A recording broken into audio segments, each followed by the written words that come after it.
ఒక్కసారి ఊహించుకోండి. మన రాష్ట్రంలో ఎక్కడ లేనటువంటి విధంగా ఈ నెట్వర్క్ హాస్పిటల్స్కి కావాల్సినంత సపోర్ట్ని అందించి కోవిడ్ని కూడా ఆరోగ్యశ్రీ పరిధిలోకి చేర్చి వాటికి సంబంధించి కూడా ఒక 10 రకాల ప్రొసీజర్స్ని మనం యాడ్ చేసాము మన ఆరోగ్యశ్రీ ప్రొసీజర్స్లో. ఇవన్నీ కూడా ఆరోగ్యశ్రీ పరిధికి తీసుకొచ్చి ఆ పాండమిక్ టైంలో కూడా ప్రజలు ఇబ్బంది పడకుండా, ప్రజలకు ₹1 ఖర్చు అవ్వకుండా ఆ బాధ్యత, ఈ క్రైసిస్ ఇలాంటి సిచ్యువేషన్లో కూడా ఈ డిజాస్టర్ బాధ్యత కూడా ప్రభుత్వానిదే అని భావించి జగనన్న ప్రభుత్వం మరి ఏ విధంగా అడుగులు వేసి ప్రజలకు అండగా ఉందో, ప్రజలకు భరోసానిచ్చిందో, ప్రజలకు ఏ విధంగా కూడా ప్రభుత్వం అండగా ఉండాలో అంతకన్నా మిన్నగా జగనన్న ప్రభుత్వం పనిచేసింది. మరి ఈ రోజున మేము తీసుకొచ్చి మేము పెంచినటువంటి, అంటే జగనన్న ప్రభుత్వంలో పెంచినటువంటి ప్రొసీజర్స్ కానీ, జగనన్న ప్రభుత్వంలో మేము ఇచ్చినటువంటి ప్రయారిటీ కానీ అట్లీస్ట్ ఇవి మెయింటైన్ చేస్తే అన్న బాగుంటుంది కదా. ఎలాగో మీరు కొత్త ఆలోచనలు చేయరు, ఏదన్నా ఇంప్రూవ్ చేద్దాము, ఇంకొంచెం ఎన్హాన్స్ చేద్దాం అనేటువంటి ఆలోచన మీకు లేనట్టే అర్థమవుతా ఉంది. పైగా మీరు చూసినట్టయితే మేము జగనన్న ప్రభుత్వంలో 5 ఏళ్లలో ఆరోగ్యశ్రీ ట్రస్ట్ కింద ఎంత ఖర్చు చేశామో చెప్పున. 5 ఏళ్లలో 13,500 కోట్లు సుమారుగా 5 ఏళ్ల జగనన్న పాలనలో ఆరోగ్యశ్రీ ట్రస్ట్ కింద మేము ఖర్చు చేశాం. ఇదే 2014 నుంచి 2019 వరకు అప్పుడు చంద్రబాబు నాయుడు గారు ప్రభుత్వం అప్పుడు 5,100 కోట్లు వీళ్ళు ఖర్చు చేసింది.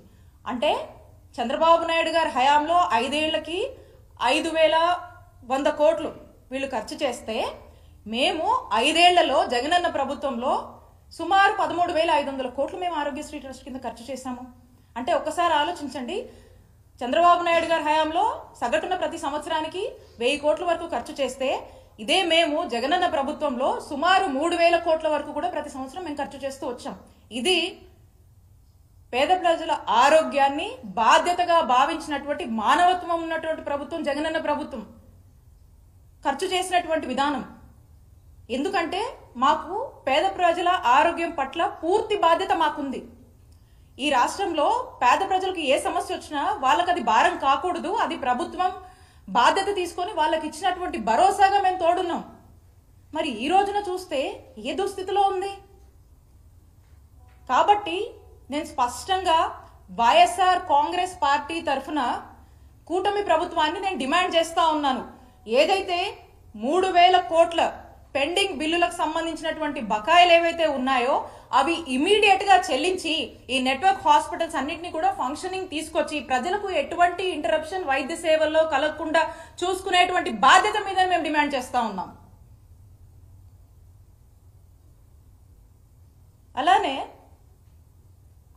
రీసెంట్గా కూటమి ప్రభుత్వం వాళ్ళు చెప్తా ఉన్నారు, ఈ ఫైనాన్షియల్ ఇయర్ కట ఏప్రిల్ 1 నుంచి ఏదో హైబ్రిడ్ ఇన్సూరెన్స్ మోడల్ని తీసుకొచ్చి అమలు చేస్తారంట, అమలు చేసేటువంటి ఆలోచనలో ఉన్నారని చెప్పి చెప్తా ఉన్నారు. ఆరోగ్యశ్రీ ట్రస్ట్లో ఆరోగ్యశ్రీ అనేది ఒక యూనివర్సల్ హెల్త్ కవరేజ్ స్కీమ్. ఇది మనకు చూసినట్టయితే ఈ రాష్ట్రంలో 90% మంది కుటుంబాలకు ఆరోగ్యశ్రీ ట్రస్ట్ కింద ఈరోజు మనము సేవలు అందిస్తూ ఉన్నాము. 90% మంది కుటుంబాలు ఈరోజు బెనిఫిషరీస్గా ఉన్నారు.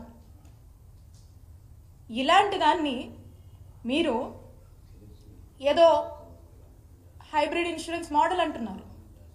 అంటే ఏంటి అంటే ఒక ప్రైవేట్ ఇన్సూరెన్స్ కంపెనీకి మీరు ఈ బాధ్యతలను అప్పచెప్పాలని చూస్తున్నారు.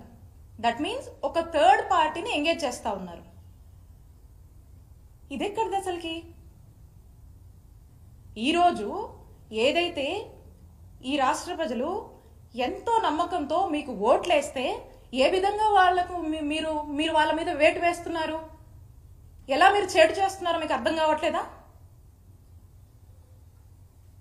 ప్రజలకు ఒక బాధ్యతగా ఇప్పుడు మేము ఇన్ని ప్రొసీజర్స్ పెంచాము, జగనన్న ప్రభుత్వము ఇంత మేలు చేసింది, దీనికన్నా బెటర్గా మీరు చేస్తారేమో అనేటువంటి ఆశతో ప్రజలు ఎదురు చూస్తూ ఉంటే మీరు ఏదో ఒక థర్డ్ పార్టీని ఎంగేజ్ చేసి ప్రైవేట్ ఇన్సూరెన్స్ కంపెనీలకు అంటగట్టాలని మీరు చూస్తూ ఉన్నారు. అంటే దట్ మీన్స్ ఏంటి?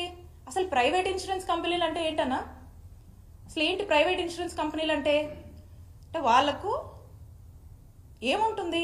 ద బేసిక్ మోటివ్ ఏముంటుంది? బిజినెస్ మోటివ్ ఉంటుంది, సర్వీస్ మోటివ్ ఉంటుందా? నేను ఇన్సూరెన్స్ కంపెనీలను, ప్రైవేట్ ఇన్సూరెన్స్ కంపెనీలను నేను తప్పు పట్టట్లేదు. బట్ వెరాజ్ ఈ సిచ్యువేషన్కి వచ్చినప్పుడు నేను ఏమడుగుతున్నానంటే, ఆరోగ్యశ్రీ ట్రస్ట్ది service motive, out of pocket expenditure లేకుండా ప్రజలకు ఉచితంగా నాణ్యమైన వైద్య సేవలు అందించడం ఆరోగ్యశ్రీ ట్రస్ట్ యొక్క బాధ్యత, ప్రభుత్వంగా అదే మన యొక్క బాధ్యత. దీన్ని పక్కకు పెట్టి ప్రభుత్వంగా మనం చేయాల్సిన పనిని ఇంకొక ప్రైవేట్ ఇన్సూరెన్స్ మాడ్యూల్ అని చెప్పేసి ఇంకొక థర్డ్ పార్టీ చేతిలో పెట్టి ఏం చేయాలని? అంటే వెల్ఫేర్ని ఏం చేయాలనుకుంటున్నారు మీరు? వెల్ఫేర్ మీద ప్రాఫిట్ చేయాలా, చేసుకోవాలా?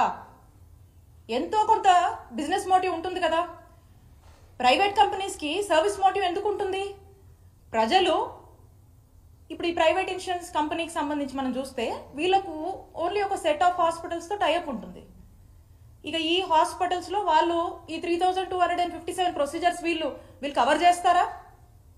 వీళ్ళ వల్ల అవుతుందా? ఎన్ని ప్రొసీజర్స్ కవర్ చేస్తారు వీళ్ళు? ఎన్ని హాస్పిటల్స్ చూస్తాయి?